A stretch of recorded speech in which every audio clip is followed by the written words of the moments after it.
Hello everyone and welcome back to my channel Edmond Mendaros, and for today's quick tutorial I'm going to show you guys on how to resolve the Windows update with the error code 0x8007041D that you're experiencing when attempting to update your Windows computer, and it reads, "There were some problems installing updates, but we'll try again later. If you keep saying this and want to search the web or contact support for informations, this may help 0x8007041D. So some of the hidden reasons causing the error code 0x8007041D are incorrectly configured system settings, system file corruptions, background app interference, and virus or malware infiltrations. Kung paano ba natin ito i-fix, and without further ado, and let's go ahead. So the first solutions we will do is to run the Windows Update Troubleshooter. Kung paano ba yan natin gawin, all you have to do is to press the Windows key plus letter I on your keyboard. Pagsabayin mo lang yan. And madadirect na tayo dito sa ating Windows settings. Ang next step, so dito lang sa left side menu and select mo lang dito yung system, at dito sa right side ay scroll down and then ilocate mo lang dito yung troubleshoot, so i-click mo lang yan. And next step, so under dito sa options ay i-select mo lang dito yung other troubleshooters, so tap mo lang yan. And dito sa other troubleshooters, under dito sa most frequent ay select mo lang dito yung Windows Update, at dito sa right side ay kailangan mo lang i-click dito yung run. And wait natin na ma-complete yung detecting problems, initializing, and diagnostic process. Okay, so after dito sa Windows Update run, so ang next solution na pwede natin gawin is to check relevant services. Kung paano ba natin gawin, so all you have to do is to press the Windows key plus letter R on your keyboard. Pagsabayin mo lang yan. And once na-open mo na tong run, so dito lang sa box ay kailangan mo lang i-enter dito yung command keyword na services.msc.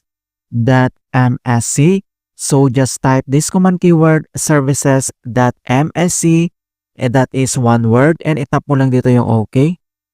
And once na-open mo na tong services, at dito lang sa services local, ang next step ay kailangan mo lang i-locate dito yung background intelligent transfer service. So kailangan mo lang i-select yan and right click. And then, i-click mo lang dito yung restart and wait natin na ma-complete. And after that, and then again, so select and double click. And dito lang sa general properties at dito lang sa startup type. So, i-select mo lang dito yung automatic. And dito sa baba, ay click mo lang dito yung apply and i-click mo lang dito yung okay. And then after dito, and then the other keyword na kailangan natin i-locate ay yung Windows Update. So, scroll down ulit tayo. And kailangan lang i-locate dito yung Windows Update. So once na-locate mo na, and then select and double click. At dito lang sa general properties, so dito lang sa startup type. So same, select dito yung automatic, click apply, and i-click mo lang dito yung okay. And the next keyword na kailangan natin i-locate ay yung cryptographic. So scroll up lang tayo and then i-locate natin dito yung cryptographic as services. And once na-locate mo na, and then select and double click. At dito lang sa general properties, dito lang sa startup type. So same, automatic, and then click dito yung apply and i-click mo lang dito yung okay. And the next keyword na kailangan natin i-locate ay yung workstations. So scroll down ulit and then i-locate lang natin dito yung workstations. So same, select and double click.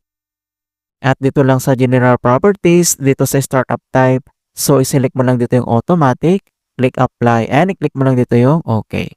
So, after dito sa services, and the next solution na pwede natin gawin is to run the SFC scan.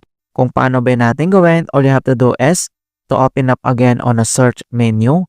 And dito sa search for app, so type mo lang dito yung CMD, or ito yung tinatawag na command prompt, and then kailangan mo lang mag-right click, and select mo lang dito yung run as administrator.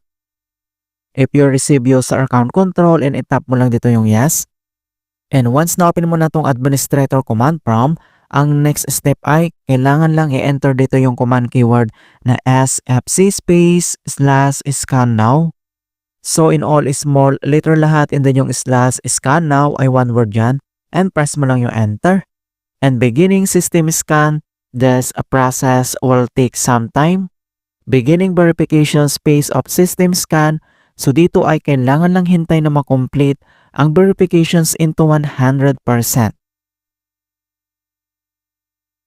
And finally, verification 100% complete. Ang next step ay cross lang natin tong CMD at dito lang si start menu and kailangan lang natin mag-restart. I-click mo lang yan. Alright, so ganun lang po kasimple on how to fix Windows Update with the error code 0x8007041D. And please don't forget to like this video and subscribe to my channel for more quality content. Thank you guys and see you in my next tutorial.